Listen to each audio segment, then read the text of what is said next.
This second PowerPoint relates essentially to the topic area where we're looking at psychological ideas intrinsic to Kabbalistic teachings. I have made the point that there's quite a blurred boundary in this division I'm making. After all, if we're looking at material from the 13th century, psychology as we would think of it today was undoubtedly not part of the Kabbalist worldview, so they weren't writing about psychology, clearly. So inevitably there's some interpretation, the way we're trying to say, well, there are psychological aspects within that material. So it shades into the other area, which is to look more substantially at this point about interpreting Kabbalistic material in relation to psychology. Nevertheless, as I've said, I think it's a rough and ready distinction that is useful for us here. So this PowerPoint, you should be looking at it in relation to, well, first the introductory material, but more especially the little synopses I've written on my Psych of the psychological ideas within the Kabbalah, and of course also there are plenty of readings on the PDF Central Desktop. I've already said, I think, just to reiterate, my attitude or my strategy is to make plenty of material available so you can be selective in what you choose to read. I don't think you should be reading everything that's there. You follow your interests. Hopefully there's enough material that you will be able to delve substantively into one or two areas. So if we move on to the second slide, and I'll keep it in this first one here, but because it's very straightforward. In the second slide, there are three animations. Just the first relates to where we ended up in the last presentation. These supposed or seeming easy areas to look at, and then the second, I distill from those the areas that you'll find as on the My Psych site, and then the third really just introduces what we're saying here. So what's the point of this presentation? On this slide you'll see we're talking about the nature and role of the Sephirot, about mysticism of language, and the meditative and concentrative practice. How much depth we'll go into, I'm not sure right just yet. But what I do want to say is the purpose of the presentation is to elaborate in the areas where I feel that speaking it through and using graphics in those areas that it would help to do that. This is not an exhaustive treatment of the areas that we've raised. As you'll see, my approach is very much to use PowerPoint as kind of addition, a way of exploring further some of the ideas that you'll be coming across. Okay, so I'll meet you again with the third slide.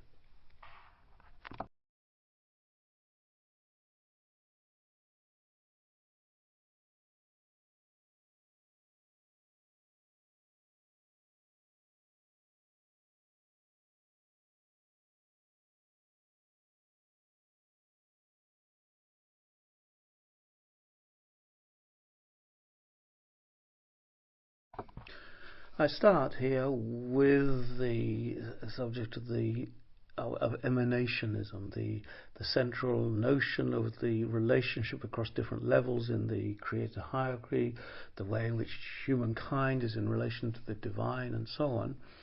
Obviously, you need to take this in conjunction with the material on my Psych and readings and so on. But these texts are, as I say, they are trying to convey the forms in the Godhead itself. So, in a rather anthropomorphic kind of sense, which course you need to take that in a symbolic way. We have the Holy Ancient One. The Holy Ancient One then is the most, as it were, the most removed, the most ethereal aspect of the divine, the Sephira known as Keter, the crown. And we're talking about the brain. So what is a brain? Clearly there's a sense of correspondence because we know what a human brain is, and that actually relates to the next slide. We'll come to that. Obviously it's a concentration of wisdom. You'll see that the texts are talking about the way that wisdom is concealed and how it unfolds or expands, and that's the essence of the tree of the Sephirot. So for all the strangeness of these texts, it's a fairly simple idea that the most concealed level in the divine finds expression in ways which come closer, if you like, to our human reality. We'll move to the next slide.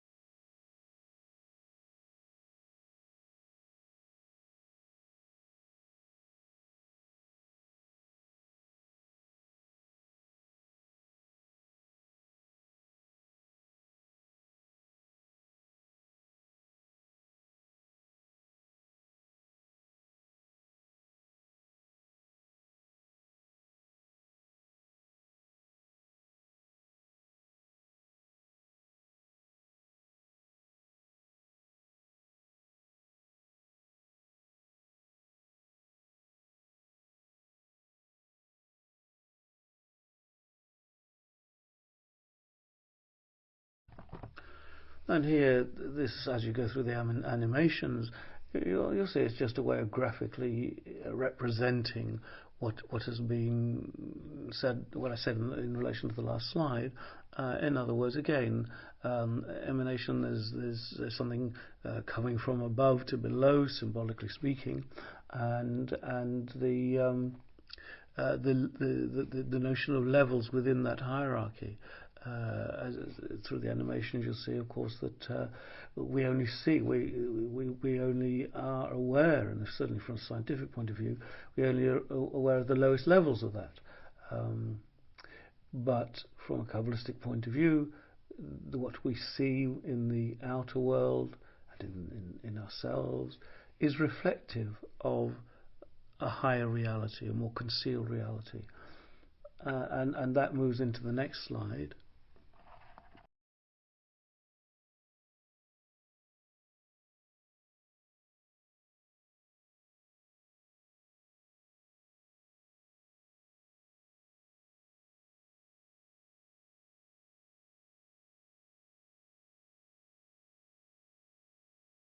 Indicating in this slide the correspondence between the ground plan, as it were, indicated by the brains, the Holy Ancient One, and the small face, and how it expands through its 32 paths, and the correspondence between that and the human system. So the brain, the human brain now, expands into 32 paths.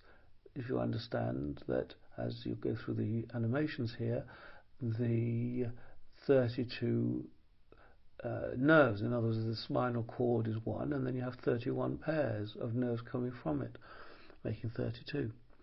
Now, it presents an interesting notion.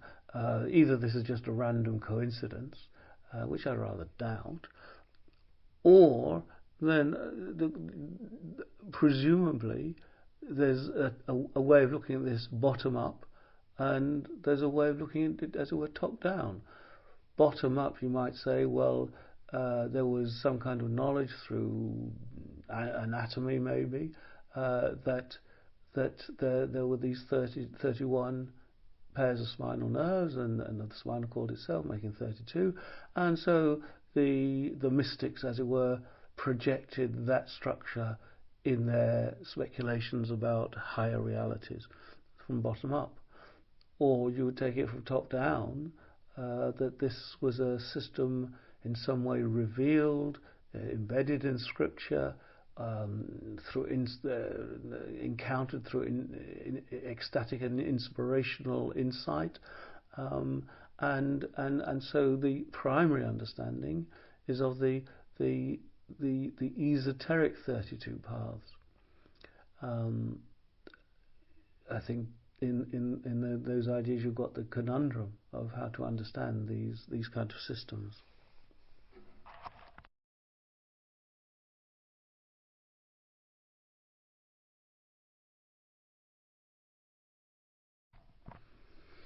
I don't think I have too much to say on this slide. If you're interested, you can go and look at the source on the web. It's the writings of someone this Rabbi Ginsburg, who's written on Kabbalah and the Hebrew letters and some very interesting books. He's clearly, he's a rabbi, so he's coming from a committed religious perspective. And if you read his work, it's clear there's a highly devotional slant, and also a messianic kind of slant as well, which is a whole other story. But the reason for bringing the slide is just to give an indication of in the way in which the Sefirot, the pattern that we've been talking about, 10 Sefirot and then 22 connections between them, that the way in which that pattern in our day is being viewed in terms of how we connect through these different powers, as he's calling them, how we connect to the religious or the religious sensibility, or connecting with the divine.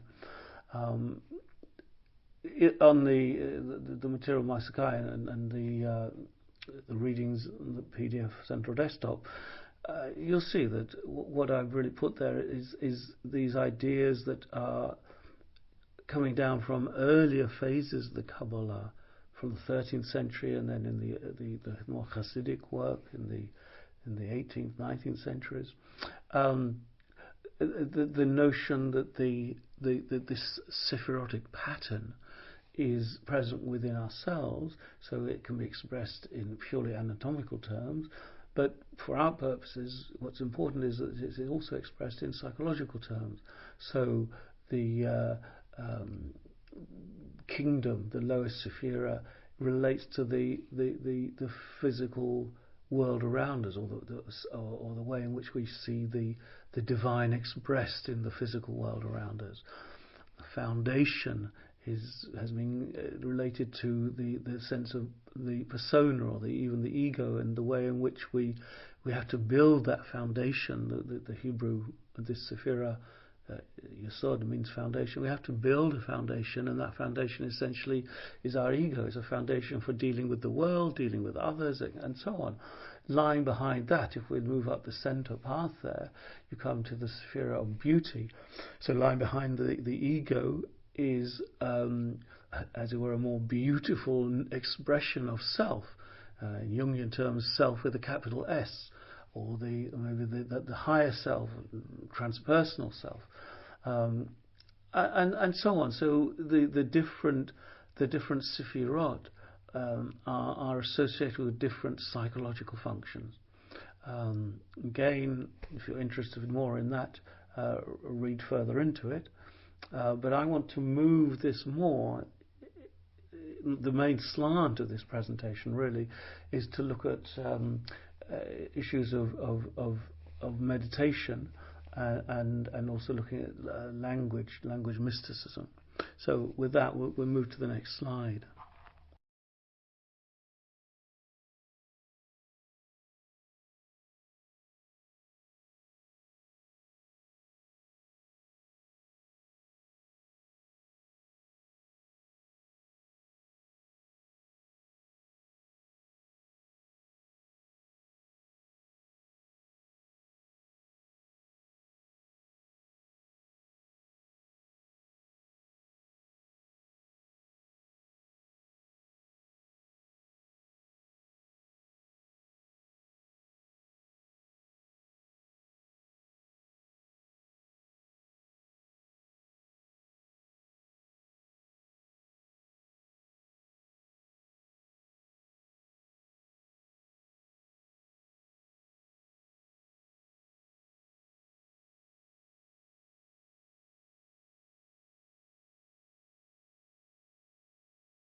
Perhaps the most recurring form of imagery, especially in the older Kabbalistic works, entails the imagery of sexuality, and so there's a lot of erotic imagery in some of the classic Kabbalistic sources. And I just want to draw on that a little in order to further explore this notion of the unfolding, the emanation of God's presence, and so in this slide, as I run through it, the sephira right at the top, the crown, is kind of rarefied and outside of the system as it unfolds. So the first sephira that is recognizable is the one at the top right. It's called in Hebrew Chachma, which means wisdom, and that's why in the early material it was talking like about the unfolding of wisdom. So this first sephira is described in male terms. It describes the father. Then, if going the top left, the name is Binah, which means understanding, but always described in female terms. And so the connotations, of course, they come together, producing the lower sephirot, as indicated by the brackets there, and so that is described in this kind of material as the sun, and so that's I mean S-O-N, so that's male, and then the lowest sephira is always described in feminine terms. It's associated with the feminine dimension of God, in Hebrew the Shekhinah, the female presence of God. So you see these sexual polarities. Really, the more you study and look into this, these polarities very much define the relationships of this within this fundamental pattern. Now, as you go through the animations, you'll see that I bring the Hebrew into this. It's very difficult because obviously you won't be familiar with the Hebrew, so maybe some of you are. But when you don't know language, you don't know the letters, then they just look like so many squiggles. So it's quite difficult to get over that initial hurdle. But I just want to explain that the first letter there, it's in Hebrew the letter Yod, is associated with the male. So in a grammatical sense, this letter makes words male, or makes verb, is for the verbal forms. And then the second letter is on the top left. The Hebrew is the letter Hey. Again, in grammatical terms, it expresses the feminine gender. Now, if you go through the animation, you'll see that they come together, they unite, hence the sexual imagery, and so you can see how if the letter Yod, the first one we had, as it were, fits into the second one, it produces this other letter. In Hebrew it's the letter Chet, and if you follow that through, then the middle sephira is symbolized with the next letter. In Hebrew it's the Vav, and then the final one is another letter, Dalet. Now if you look at it and play around, you'll see that those two, the Vav and the Dalet in the middle and at the bottom, they actually derive from the shape of the one above them. In other words, like I say, it may be difficult to get into this because if the letter's very new to you, but what I'm trying to get at is that in the very structure, in the very shape of these letters, these teachings are embedded. The first letter, Yod, fits in with the Hey to produce the shape of the Chet, the third one, and then if you separate the left and the right components of that letter, you get the Vav and the Daled, and that is the way that the system is written about. Now, as you go through the animation, the next animation, it's just taking those letters, and in particular the most important, the four letters, the Yod and the Hey and the Vav and the Hey, which spells out the sacred name, sometimes referred to as the tetragrammaton, which is it's the fundamental glyph of the whole pattern. And the point of this slide is just to show how it is used to have a kind of anthropomorphic association with the human image. Of course, I mean, in the Bible we have this idea that the human is in the image of God. That's very much at the core of this system. But just take it as a simple visual analogy is misleading, clearly, and childish. But in terms of the letters, and so much of the Kabbalah revolves around the importance of the name. For in the Kabbalah, the name is not simply, as it were, a random appellation, but it expresses something of the essence, and that's what we see in this slide. And the point will come up again as we go through the presentation.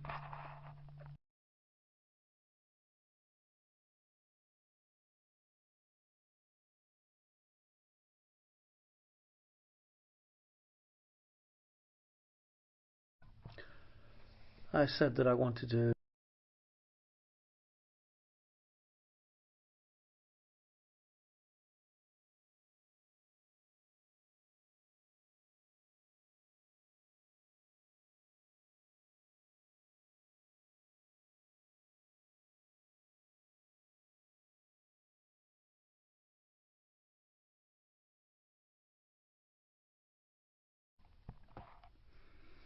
and relating also to this notion of the reciprocal relationship. It's present in the very first letter of the alphabet. I've made a particular study of the Hebrew letters. I found them very, very interesting, and it's clear to me that very intentionally they are kind of glyphs containing esoteric understanding. In a religious sense, it's the letters are understood as divine. Obviously, you can take that in terms of a kind of sacred history, a sacred view. But if we just look at it more in terms of known history, we do know that these particular letters seem to have originated at the time that the Jews were in exile in Babylon. And just thinking about what happened, I don't know how much you know the history, but basically there was a temple in Jerusalem, and the whole tradition, as it were, focused on that temple and what was going on in that temple. And although at a sort of outer level it was about sacrifice and so on, which seems pretty horrendous, clearly there was an inner body of teaching, more esoteric. And then that was destroyed, and the Jews found themselves in exile in another land. And I would, putting two and two together, I would think that the ones who'd been initiated, the people who knew the inner teaching, had to find a new way to pass that on, because the temple had been destroyed. The traditions associated with that kind of ritual had been lost. And I think in an amazing stroke of genius, what they did is they decided to put the teaching into a new alphabet. So anyway, these things are lost somewhat in history, but I would suggest that's probably what happened. Anyway, just bearing in mind that previous slide, talking about the reciprocal relationship and about the breath, the first letter in Hebrew is the letter Aleph, and has no sound. Now that sounds very paradoxical. I mean, you could imagine a letter with no sound, but that is the case. And of course it's symbolic. It symbolizes that behind everything, at the initiation of everything, is a kind of nothingness, an emptiness. And obviously those of us who looked into different mystical systems, I'm sure that's a very common, something that you come across before, the nothingness behind everything.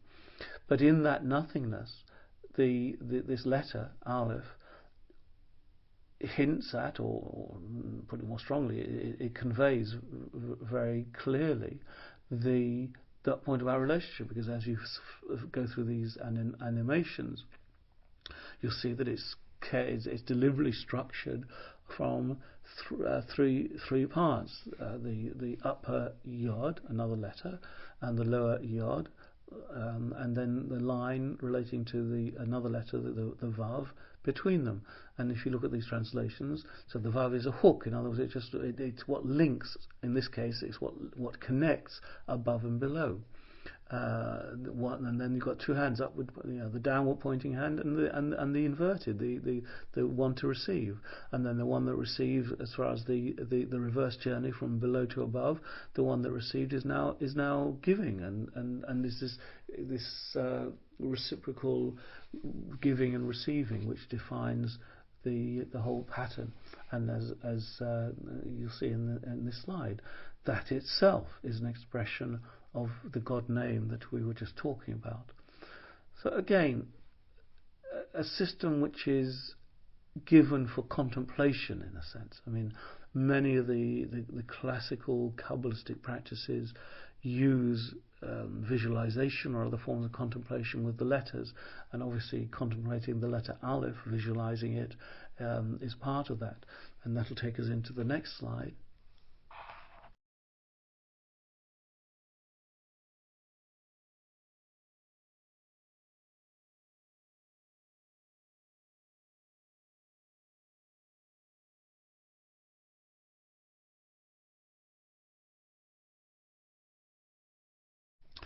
From this very old text, the Sefer Yetzirah, which we don't really know when it dates from, but anywhere between the 2nd and 5th centuries, that kind of time of our era. So there's a sentence here which is written out: 3 mother letters, Aleph, Mem, Shin. Mem hums, Shin hisses, and Aleph is the breath of air reconciling between them. And of course, that point about Aleph being air in Hebrew, the word for air begins with the letter Aleph, but it links back to what we were saying about the ehyeh and the role of the breath and so on. And it's very clear in this there's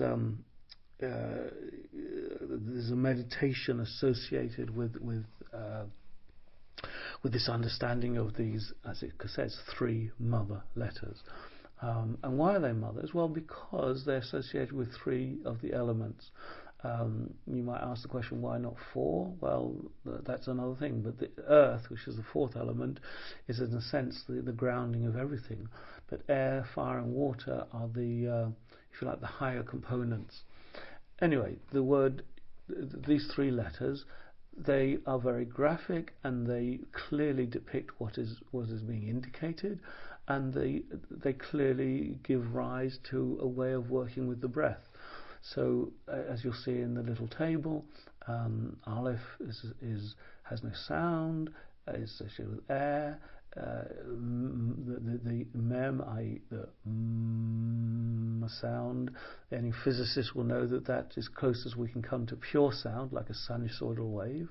And then sh, which is like what do you call it, white noise. In other words, it's total. So you've got the whole balance here. And as you flick through the graphic, you'll see how this is associated. So, I mean, I just cited one brief line, but elsewhere in the Sefer Yetzirah it talks about these letters, what they're related to, and so on. And the Aleph is to do with the chest or the lung, and focusing really in the heart. The Mem is the belly region associated with water, and you can even see it in the shape. You can see the shape of if you know the anatomy of the diaphragm, you know that letter, it is the right shape for the area. The Shin, the one at the top, you might say it doesn't really look like a head, but it does look a bit like a crown. If you think, I think you can see that. And also, it said its shape looks like the flames. And here, that's a practice. It's a practice which can, if you work with it for a prolonged sense, it can become very intense.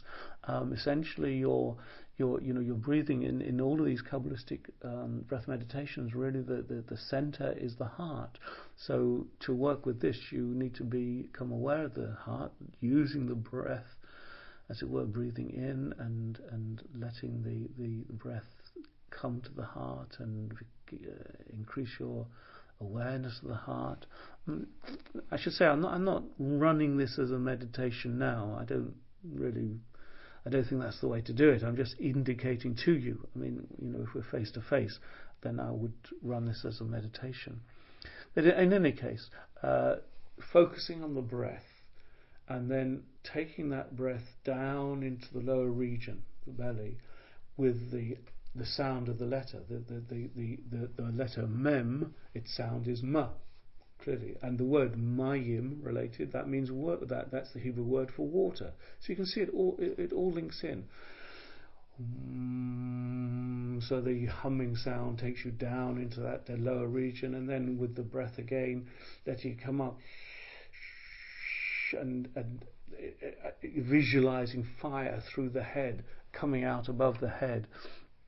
And these are practices. They take some time to get into it, but anyone, if you've done any of this kind of work, you'll recognize it.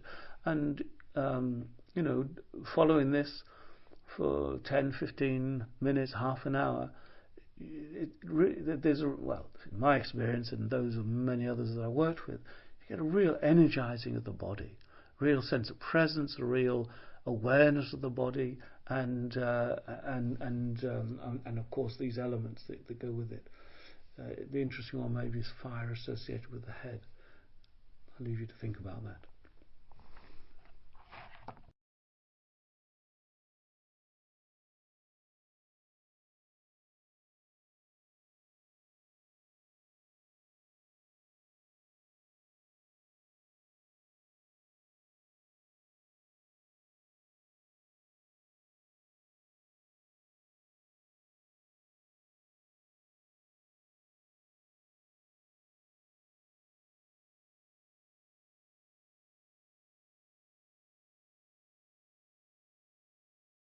So moving further into this whole idea of letters and words becoming a crucial part of the mystical system, here we have a foundational text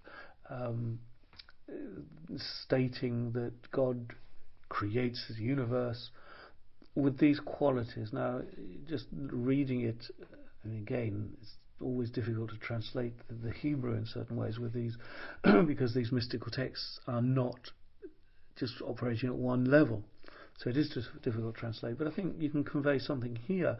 You can see the three linguistic qualities, that's the word sepharim, and then the three are all related to the same Hebrew root. In other words, intrinsic within the pattern is the threefold expression of what language is in this Kabbalistic system.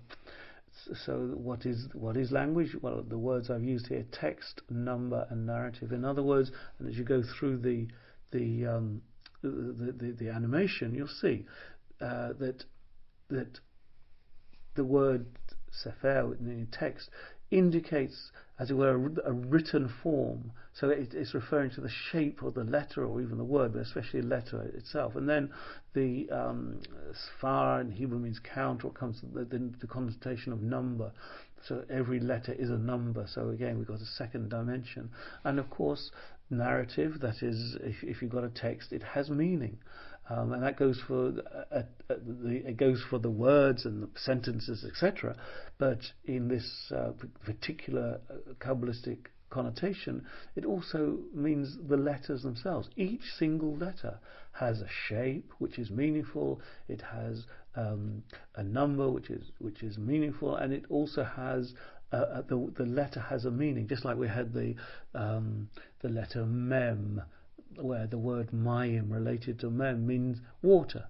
So and it's the relationship between those that enables us to build up a kind of an archetypal structure, a way of working. And so much of the Kabbalistic system depends on this this way of working, this using number and meaning and the fluidity of associations. Now, this will feed through into our second forum. So we're running ahead of ourselves a little bit, because my interest in, and if you read my work, you'll see my interest is looking at psychological explanations of these kinds of practices, and that's what I want to get into in the major forum, our second forum. But again, this is just introductory material, and I wanted to as I said at the outset, use this PowerPoint because I think some of the graphics help us to grasp some of the ideas being expressed here.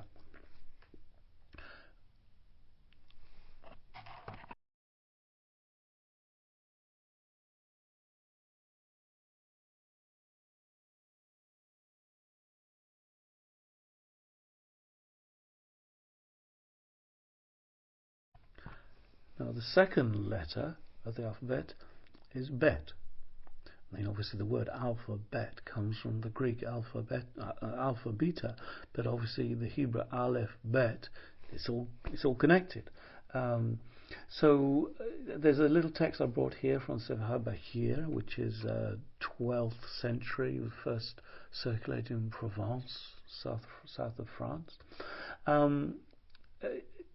And again, I'll leave you to read that. So it says that the bet is the house of the world. Now again, we come to the three connotations that we've touched on. The meaning of the word bet, or it's buy it, that you can see the connection. That word means house, so that's what it's saying. This is the house of the world. What's the connection between this shape and the house?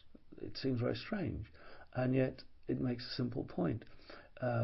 It's closed from all sides, i.e. you need shelter, you need to be covered. But if your house is not open to the front, well, you've got a problem. But I mean, actually, in context, it's really talking about this notion of generosity, to be open in interrelationship with the world. But then something much more subtle. The second part, what does the letter bet resemble? It resembles a person, because we also are closed from all sides yet open to the front. So in a simple sense, it's talking about consciousness. It's visual consciousness.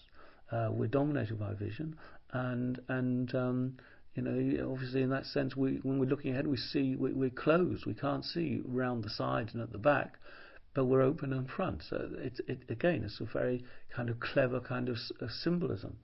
And yet then it says, however, the tail of the bet is open behind, for if it were not so, a person could not endure. I think it's the next slide where you see what the tail is just the bit sticking behind.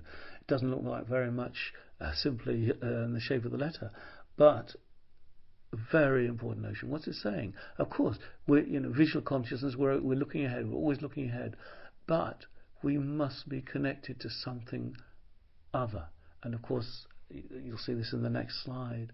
What's the thing? What is it that we're connected? They're connected to the first letter. That's the aleph, the nothingness, and that's the statement of our spiritual nature. We look forward, we move forward. Yet if we break the connection with that infinite nothingness, as it were, with the divine, then we cannot endure. So again, simple words, but it takes some pondering, and again indicates the kind of contemplative and meditative aspect of these letters. I'll skip over the next slide because that just illustrates the point I made about the tail of the bet.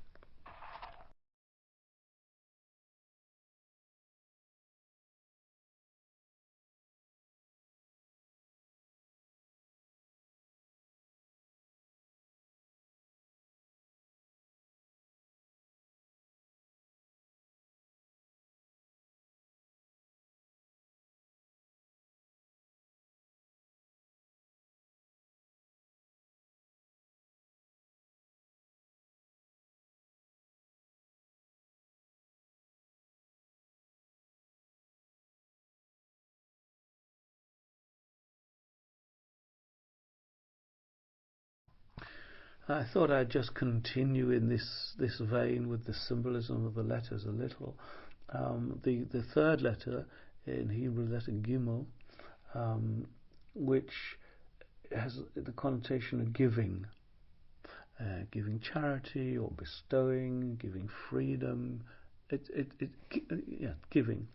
And you'll see. So the fourth letter, Dalet, is related to the word meaning pour and the door. So again, the Kabbalistic sources, the Zohar, for example, makes a big emphasis of the fact that this Dalet, which, if you remember, one of the early slides, is associated with the lowest of the Sephirot, Malchut, or the kingdom, and the feminine. So the idea that it needs to receive. So again, there's this underlying symbolism of polarity. I mean, I don't want to get bogged down with the question about gender symbolism. In many ways, the gender system is a product of its age, which is not our age. But nevertheless, I mean, there are certain, in terms of biological function, that this relationship will be clear. So if you follow the animation, you'll see that again, it's strictly just in the shape of the letter. You see how the Gimel gives to the Dalet, and by giving to the Dalet, it generates the next letter.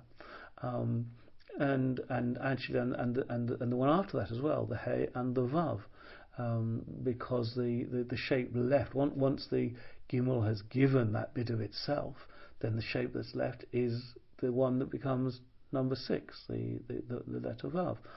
So again, I mean, I don't want to make this tiresome, but it's just to illustrate that there clearly, I think it's, I mean, I say it's clear, it seems pretty obvious to me that these connotations are intrinsic in the letters, and in terms of the subject that we're looking at here, there is a psychological connotation, and that's intrinsic to the system.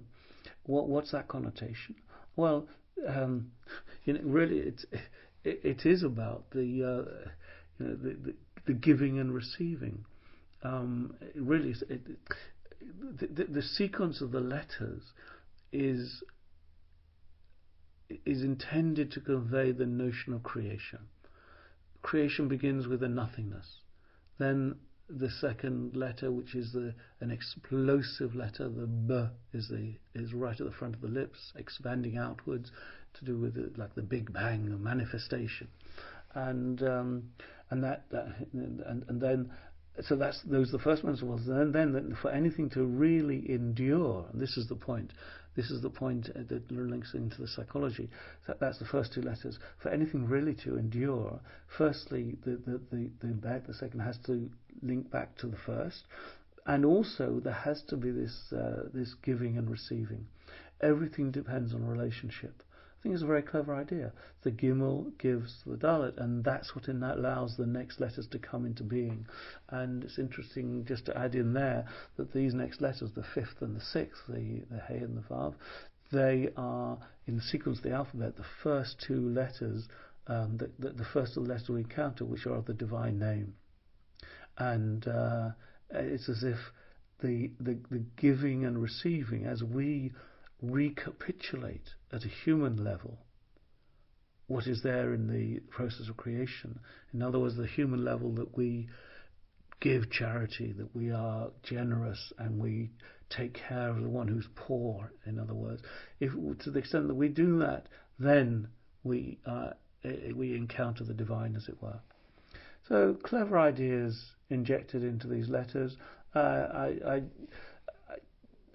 The reason why I've gone into this with you is that I just thought that it works with animations, I think, and maybe it wouldn't have been so easy to just put into a short piece on Psych.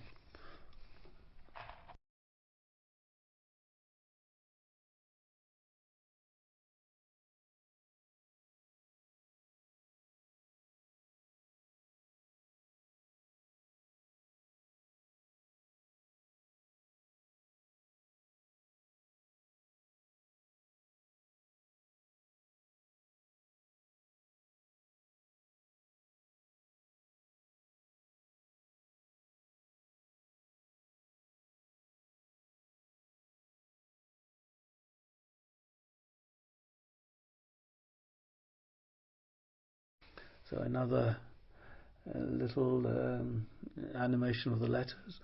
Here we see the 3 central letters. So we were looking at the first letters before. These are the central letters.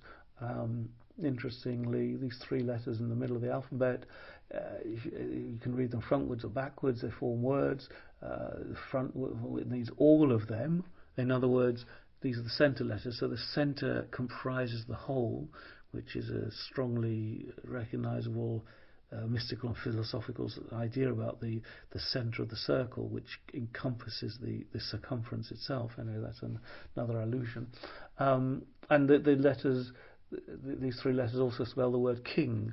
And of course, the whole system, if you understand the Kabbalistic system, the Sephirot, it's based on the notion of the king and his kingship. So the topmost Sephira is called the crown. The crown defines what the king is, and then the center is, if you like, the king, and then the lowest Sephira is the kingdom.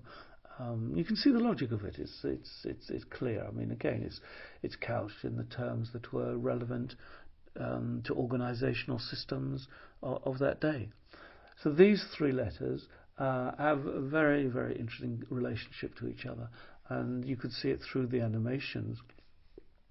The 3 letters are based on the form of the first, the palm of the hand, and it becomes the second one by having an extension above. Again, you saw that in the animation, and the second one is about teaching, and of course, teaching and learning is the core, is the center of this whole system. Receiving, it's an oral tradition, and so it's that connection above, because the ultimate teaching is not just what we see in books and so on, but it is that establishing a connection to something other than ourselves, something higher. And of course, it's no accident the word Kabbalah, the Hebrew root, means to receive from someone who's your teacher, but also has a connotation of receiving in an inspirational kind of way from another realm. And then again, with the animation, you can see that the 3rd letter, the mem, which we met already, comes into being simply by bringing that extension above, which is actually the letter vav, bringing that down. In other words, mayim, which means water or flow, it is the teaching has to flow. There has to be a continuity. Again, I think very, very clever. The additional points that I have at the bottom, if you go through the animation, it's a bit too much for us to go into in detail, but those are they convey the instructions to the scribe who is writing the sacred text, for example, in the Torah, and so the fonts in the letters above, they're a little stylized with the general ones we have today, but if you want to understand the esoteric significance, you need to go to the scribal tradition. And so I've added those because the point I'm making about the extension above and how it comes down below, that becomes much clearer in the scribal tradition, which again conveys the essence of the teaching. The essence of the teaching is in the letters. Very interesting, I think.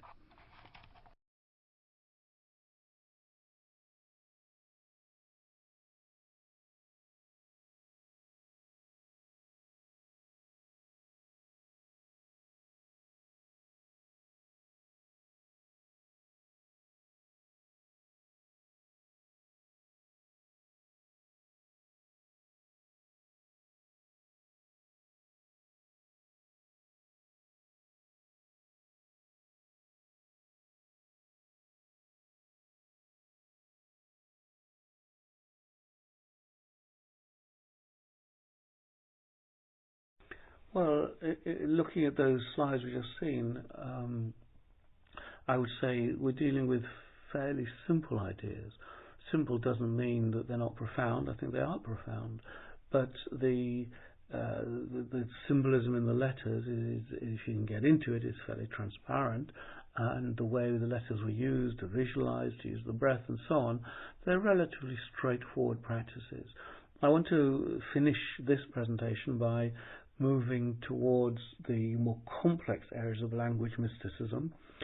Again, this is in conjunction with what you'll be reading in my Psych and the sources that I've suggested to you, and this leads towards the second forum, Again, I think I'm repeating myself, but the for the present, for this presentation, we're really looking at these systems of ideas to the extent there's a sort of psychology within it, but the whole approach really, and the more important approach I think when I talk about Kabbalistic psychology, is to move more into interpreting these ideas in psychological terms, and that's where we'll be heading for, and that's what I'll obviously we're having forum 1 to just discuss these ideas a little now, and then there'll be the webinar, so I'll be building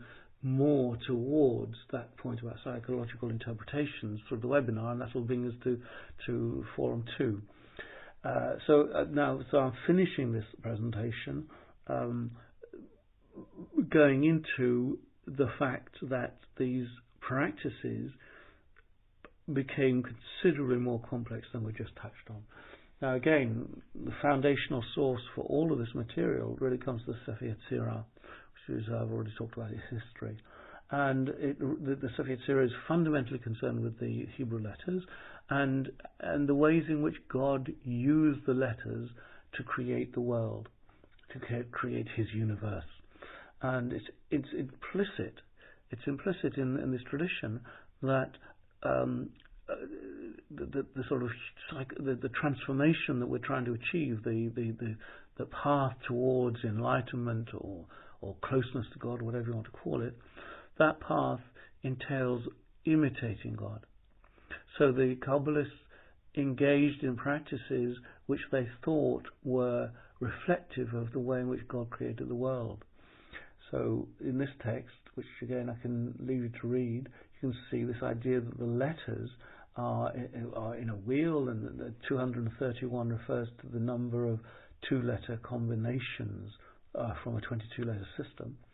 So we got pairs of letters being connected one to the other, and the Kabbalists drew on this to have enormous charts of these combinations and how you would chant them, and using movement and breath work and all these complicated ideas which you can read about in Moshe Edel's work on Abulafia. So complex practices, I mean, to keep your head, as it were, to keep your focus in the various things that you're being expected to do in these kind of practices is really a challenge. It's not a question of just simply following the breath or something like that. Very, very complex practices, and again, I mean, that's a point that we might want to discuss. Why should there be such complexity? But be that as it may, that's an interesting point for discussion. So you can see from the extract the basic principle. I always, when I'm writing about this, you may have seen this in my writing. It's very similar to what we understand in biology today about the genes. It's combinations of letters, as it were, giving rise to forms, which is exactly what the Sefer Yetzirah is talking about. If you go through the animations, what I'm trying to do here is give you a sense of scale. It's something that I find very significant and helps me. You might think that these are ideas that somehow are lost in the past. I mean, the Sefer Yetzirah is 1,800 years old or something, or maybe 1,500, I don't know. And then Abulafia is in the 13th century. But the fact is that these ideas have a very long and I think meaningful history down to our day, and this is again, as I say, this is a sort of transition to thinking in terms of psychological interpretations. So following the animations, you'll see that I say there's an outer and an inner dimension to this. So at the outer level, we're dealing with commutation. I mean, just taking a wheel with letters around it and using it to make combinations. The Christian mystic Ramon Lull, for example, took this idea, and he had these mechanical letter wheels which were for divination, And you can trace it that later someone like Leibniz, and there are others as well, I'm just putting a couple in this slide, Leibniz, who was himself fascinated with Hebrew. Leibniz is a great philosopher, but he was interested in Hebrew. He saw it as a kind of universal language, and this old idea of producing reasoning machines, and so he developed calculus, inspired by these esoteric ideas, and yet this is moving forward to obviously what we know today as computer science. In a sense, the pattern, the ideas of the Sophia find expression in our contemporary world, in playing with numbers. That's exactly what computers do. And then on the lower level, the whole area of hermeneutics, that is not just playing with numbers and letters, but now thinking about meaning and really associations. So again, we'll meet Abulafi in more detail, and you can read about him. But looking at Abulafi's work is full. It's very difficult to even convey the tip of the iceberg. It's full of complex associations. One word standing for another, and numerical codes meaning you see something else in it. Playing with associations, always playing with associations based in the scriptural text. That's why we say it's hermeneutics. And from that sense, you'll see. I mean, again, I'm missing out many steps in the path, but we can see that is the path towards what we call today in terms of psychotherapy. Freud.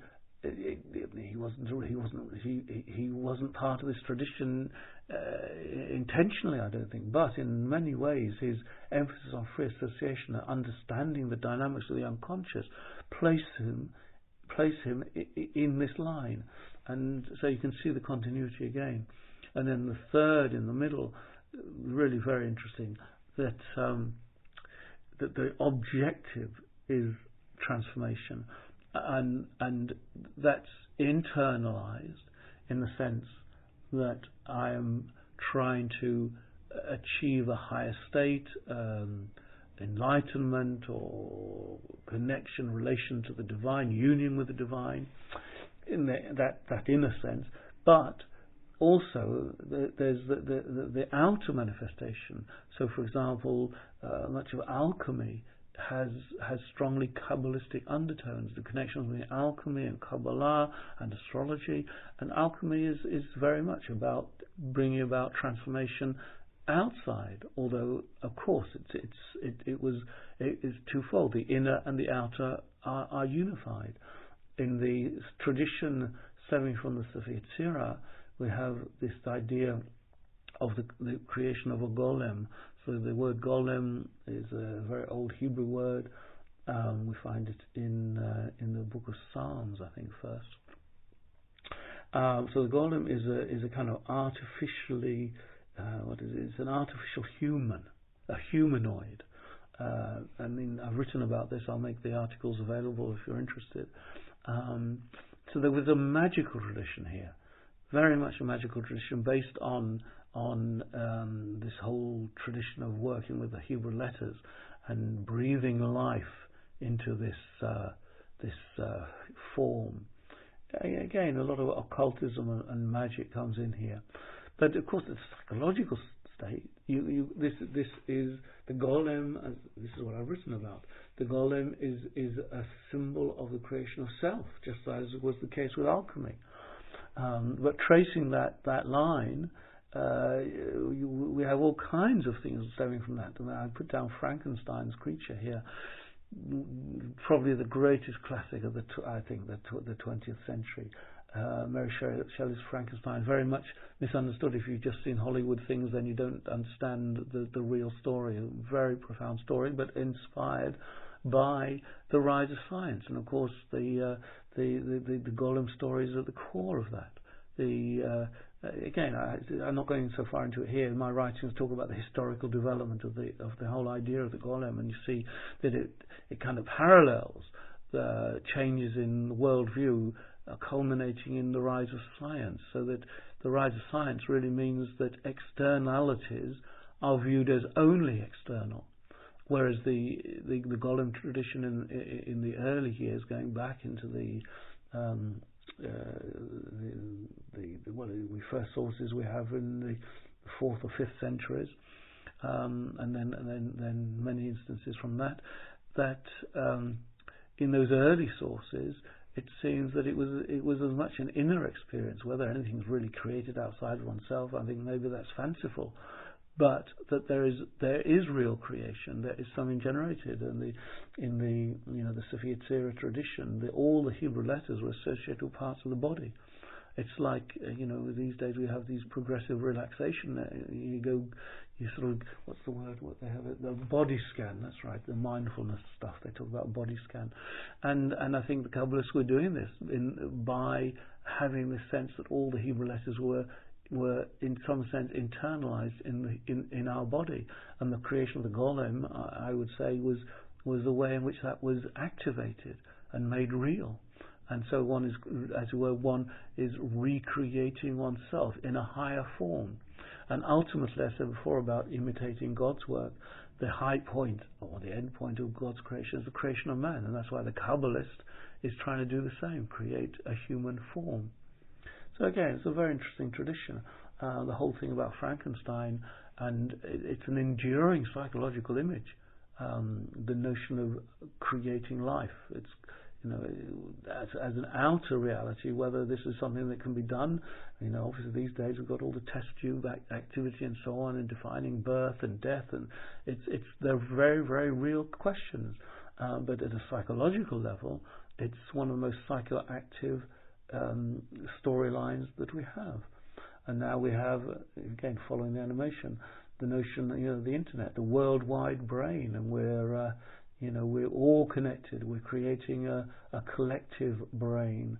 Fascinating, and as you can see in the slide, so this eventuates in the whole question of artificial intelligence and transpersonal psychology.